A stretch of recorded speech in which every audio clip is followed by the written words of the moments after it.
UN-affiliated bodies.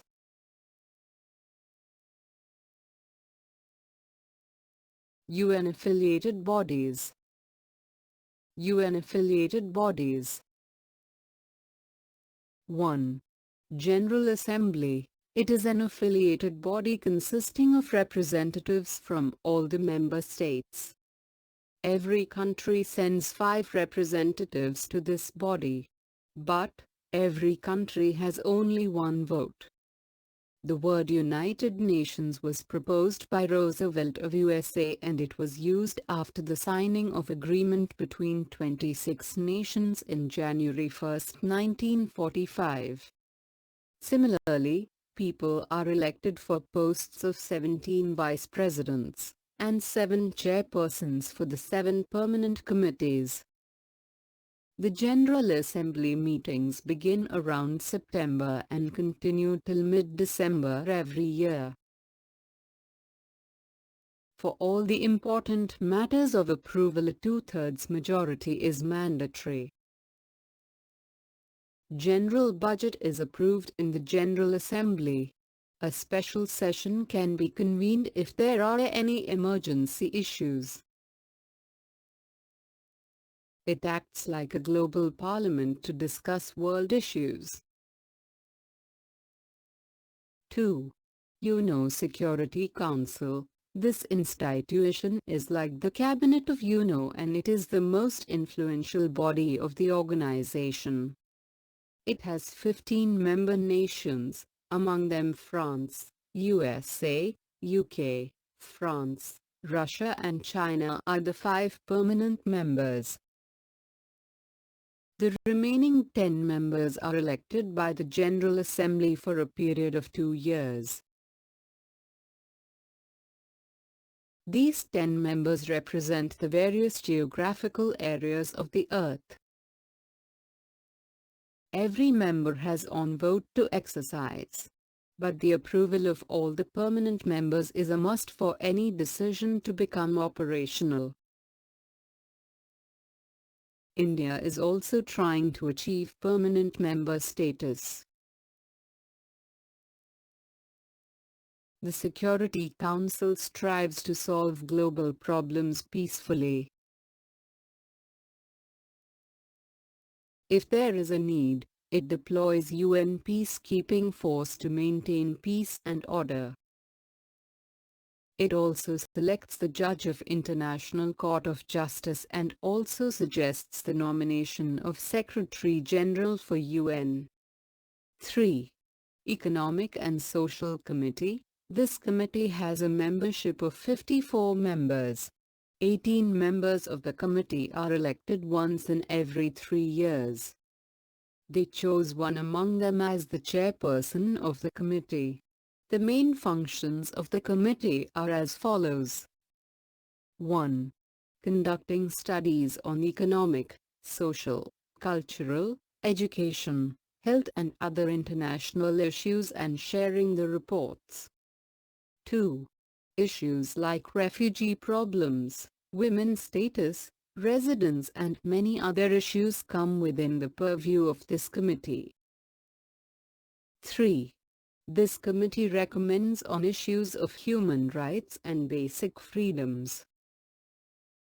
On June 26, 1945, 51 nations cinched the Conference of UN in San Francisco.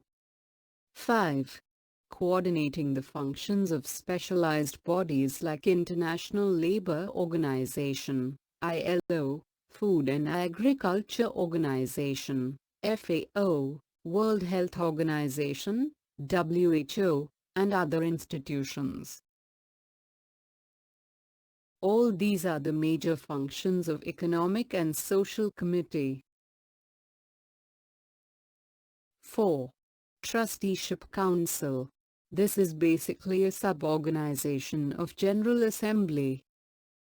As the areas depending on trusteeship have got reduced over a period of time, its importance has also got reduced. It primarily takes care of those entities that not have risen to the status of independent states. This has become inactive now as there is no trustee left. 5. International Court of Justice. This is one of the major institutions of the UNO and all the members of the UNO are bound by its ruling. This court has 15 judges and each has a term of 9 years and they are eligible for another term. This court is based in Hague of Netherlands. The judges elect one president and one vice president among themselves for a period of 3 years. The decisions are taken on the basis of majority. Apart from giving judgment, they also provide legal consultations. The judgment of this court are important from ethical and rational perspectives. But no country is compulsorily bound by these judgments. The International Court of Justice has contributed the lot of the international peace and security in spite of these limitations. 6. Secretariat. The General Secretary and the staff of the UNO form the part of UN Secretariat. The General Secretary is the head of the executive body of UNO. The General Secretary is elected by the General Assembly for a period of 5 years as per the suggestion of Security Council. The central office is based in New York. Its branch offices are present in Geneva, Vienna, and Nairobi. The day-to-day administration of the UNO and institutional functions are run by the Secretariat. The UNO has solved many conflicts. Due to lack of unity among permanent members of the Security Council and the complexity of global issues, it can be said that the achievements of UN is a mixed one. Most of its functions are performing peacekeeping works and observatory roles. India has always worked with UNO towards protection of the human rights and world peace. The UNO has worked towards resolving the crisis of Suez Canal, Iran, Indonesia, Kashmir, Palestine, Korea, Hungary, Congo, Cyprus, Arab Israel, Namibia, Afghanistan and other crises. It has continued to work on disarmament and nuclear disarmament areas. Now, the Cold War has ended, leaving more space of the functioning of UNO in future. 2.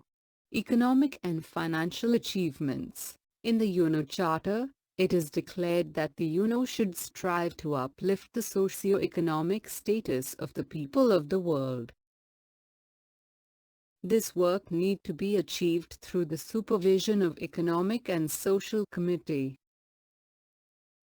General Agreement on Tariff and Trade, GATT, is a general agreement on trade and tariff which is a notable agreement. Another important program is that of the United Development Program.